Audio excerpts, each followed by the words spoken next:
Базарбай уулу Расулбек 2019 оң жақ кабыргамдын асты ооругандыгына байланыштуу врачка көрүндүм. Врачтар боордун сироз оорусуна чалдыкканымды айтышты. Индияда жакшы адистер бар экендигин уккандан кийин Индияга барууну чечтим. Индияга бардым.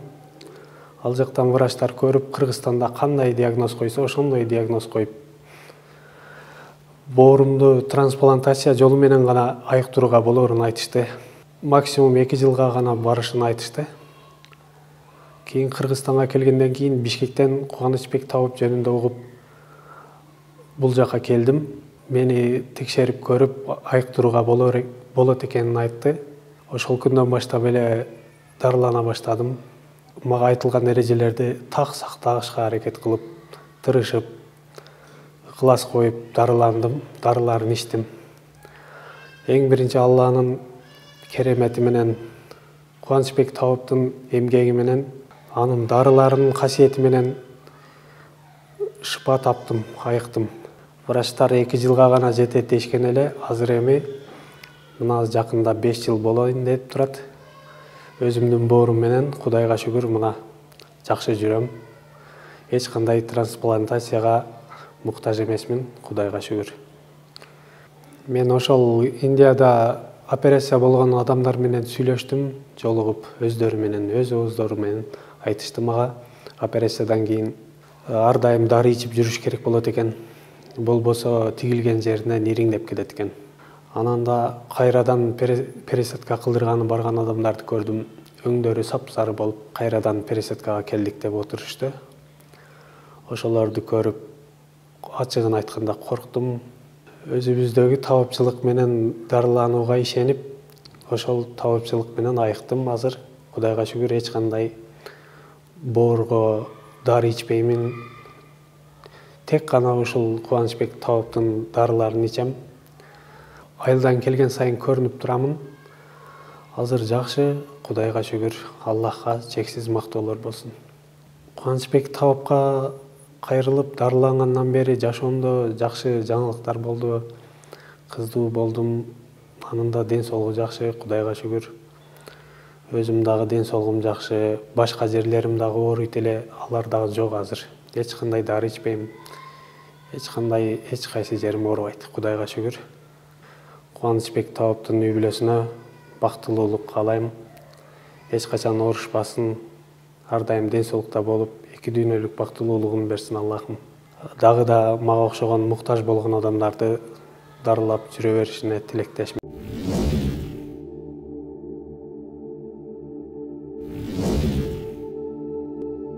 Сероз Печенова. Бизде да мындай аябай тяжелый деген оорулар бар. Ошолордун бири экен. Анан эми биздин да ушул жанагындай саламаттык сактоо жака кошкон салымыбыз бардык түрүндө эбейм. Кээ бирлерин таап айыктырып жүрөбүз да. Буга да факты далил бар. Былтыр эле 3 кишини дарылагам мен. Ошонун бирөө силерге маалымат бериптир. Ошол Ноокат районунан келген Расулберди деген жигит экен. Бул өзүнүн интервьюсунда айтып атат. Ал да марафон кылып элден жыйнап, апасы айтып атат $60,000, аяк-баягы башы тамды сассам деле $60,000 болбойт экен. Башыбызга ушундай бир кара түн түштү.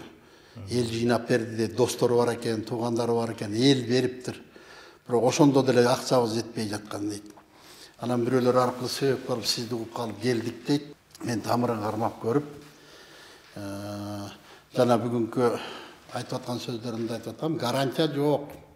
Мен багы мүмкүнчүлүк бар, ошону карайм. Мүмкүнчүлүк барлар бар, анан мүмкүнчүлүк өтүп кеткен болот. Кээде шанс бар, жок дейбиз. Эгер ошол 1000ден 1 шанс болсо, мен ал адамды кармайм мен. Анан ушул жерден дагы пайдаланып айтайын деген, мен оорудан коркпойм мен. Мен адамдардан корком. Оорудан эмес, адамдан. Себеби адам сабырдуу болуш керек. Динге, Кудай Таалага ишенген адам болуш керек.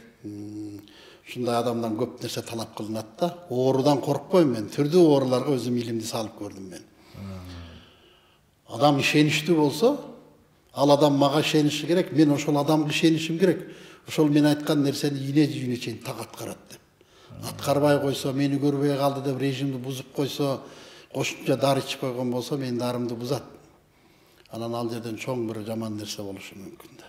Анан ал менден жашырып айтпай коет. Мисалы, бирок эми мен Кудайга шүгүр тамырдан карма бары бир ичкен тамак ашын билип турам мени. Муздак ичтиңби, ысык ичтиңби деп. Ушул жигиттин эмеси биринчи айыгып кеткенде Кудай Таалам өзү өмүр берди, шифасын берди. Экинчи менин эмгегим, үчүнчү өзүнүн аракети. Өзү жашаганга күрөштү оору менен. Ажал менен кармашты, оору менен жашайм деп. Мен айткан режимдин бир да пунктун бузган жок. Шунчалык темирдей тартип менен кармады. А биздер мисалы айтып коет, наука требует точность дейт. Билимде тактык болуш керек. Сен мынчада иштедиңби ошондо, мынчада жат дедиң, мында туруш керек. Эмнени ичпе дедиң, аны ичпеш керек. Ушундай адам аткара ала турган эле эреже, бирок кээ бир адамдар ушундай жеңил болот да. Мен каалабай атам да, анан тажап кеттим да деп. Тажай турган деле нерсе жок. Анан ушул жигит өз аракет кылды. Индиядан больницадан ошол жерден угуптур биздин маалыматты. Анан мага келген экен, келсем ошо врачтар акыркы вариант трансплантация дейт, только боорду алмаштырыш керек, донор табыш керек деген дейт. Анан мен тамырын кармап көрүп, бир мүмкүнчүлүк бар экен балам. Эгер өзүң аракет кылсаң, ишенсең, ата-энең макул болсо, муну кабыл алыш кыйын. Адам айыгып кетсе, рахмат аз эле болот. Айыкпай калса, доосу тоодой болот да. Бул деген биздин мына өмүрүбүздүн жарымы ошого кетет да. Аябай бирөө болсо дарыгер болсо жыргап атыптыр дейт мындай деп. Жыргагыл күндөр да бар, ыйлаган күндөр, ыйлаган түндөр да болот да мындай. Силер мага өзүңөр сыртыңардан ыйлап келип даттанасыңар, а менин жүрөгүм ичинен ыйлайт. Силер жакшы болгонго чейин менде уйку жок. Силер жакшы болгондо анан мен уктайм деп. Оор кесип да. Анан дарылоого кабыл алдык, Кудайга шүгүр. 1 курс, 2 курс лечение алды. Бизде курс лечение 14 күндөн болот. 1 курс, 2 курс, 3 курска чейин болуп калышы мүмкүн. Бизден дарылангандан кийин Кудайга шүгүр, врачтар ашып барса, бул боор менен 2 жыл жашайсың. Эң көп болсо. Ага да жетпеши мүмкүн. Андан кийинки жашоо ачык эле айтып коелу.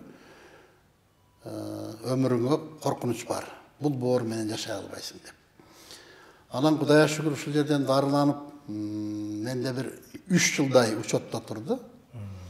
Мен биринчи дарылайм, кетет, 1 айдан кийин келди, 3 айдан кийин кел, 6 айдан деп мындайларды. Биринчи дары менен жаша, анан дарысы жок жаша. Анан мага көрүнүп тур, анан мага көрүнбөй жүр деп. Ошондон мына жакында келиптир.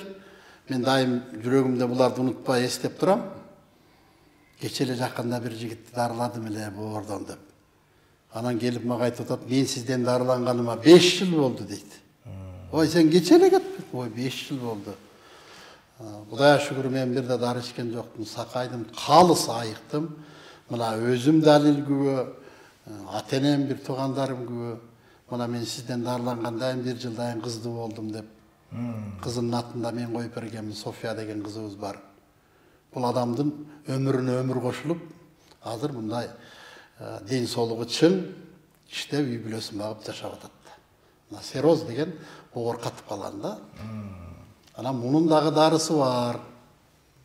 Биринчиден бир чоң кырсыктан сероспочин деген донор табыш керек. Ал бирөөнүн органы бирөөгө түшөбү деген. Мен ал жак такыр жок, ал болбойт дегенден алыспын.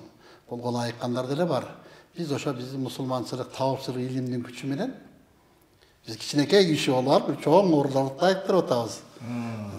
Эч кандай чоң дарыгастырыш аппаратыбыз жок. Башка мындай чоң мүмкүнчүлүктөр боло турган колдообуз жок. Өзүбүздүн гана жеке мээнет менен, өзүбүздүн күч убакыт менен күн түн иштеп, мына Кудайга шүгүр, сероз печон дегенден айыкты. Азыр мекендештерди карасаң ыйлайсың. Эми кээ бирине Кудай деле, кыргыздарда бир жакшы сөз бар. Мени кыргыз элден, жерден айлансаң болот. Ар бир адам өзүнүн элин, жерин сүйүш керек, патриот болуш керек, улутчул болуш керек. Улутчул болгондо дагы менин улутум бар, калган улут жаман дебеш керек эмес, просто өзүңдүн улутуңдун баалуулугун баалап өдө көтөр деген. Мен дагы бир кыргыздын жаранымын, кыргыз дегенде. Кээ бир мезгилде мындай бир адамдарга мындай бир ыңгайсыз нерсе болгон, башка бөтөн улуттагылар бирдемкени айтса десе баары кабыл алып кылат да. Тиги Иван мынаны иштедил, ичип атабыз дейт да. Оны эч ким текшерген жок. Мына мындан мурун 2 жыл мурда жана биздин саламаттык сактоо министри Алымкадыр Мейшеналиев у коргошунду иштеле бул болбой калды, туура эмес айланайын деп тим эле ызы чыгылып ошону иштеп ажообуздан бери биздин кыргыз аталарыбыз илгертен колдонуп келген у коргошун дегенди. Ишти ал киши өлгөн жокко. Эмне болду? Ошол кишинин ордунда бир Иван болсо, бүт кыргыз ичмек, Иван ичип атат деп. А бул киши ичсе болбойт деп. Дарычылыгы бар да, бул киши деген медициналык билими бар, ошондо иштеген киши. Анан ушундай жерде биздин баягы өзүбүздүн ата-энелерибиз, мен мисалы кээ бир илимде сырлар бар да, түрдүү ооруларды дарылап жүрөм. Ошонун кээ бирлери бабушкин дедушкин методдор. Илгери түкүрүп койчу эле, сүфтөп койчу эле айыгып кеттим деп. Мен ошолорду өркүндөткөнмүн, мен ошолордун жасаган нерсесин заманбап кылып туруп, алымча кошумчасын коюп дарылап атабыз да. Мына ошол далил. Мына Токтогулда бир кызыбыз жүрөт. Бул сероз печинда деген анан немеси альвеококкоз. Операция болбойт деп. Турциядан болбойт, Кыргызстандан болбойт деген. Шифа таап айыгып, азыр бир кыз төрөгөн ал дагы. Мына азыр Токтогулда бактылуу өмүр сүрүп жашап атат. Анын да каттары бар. Сероз печин. Эки эле пациент айтып коём мындай.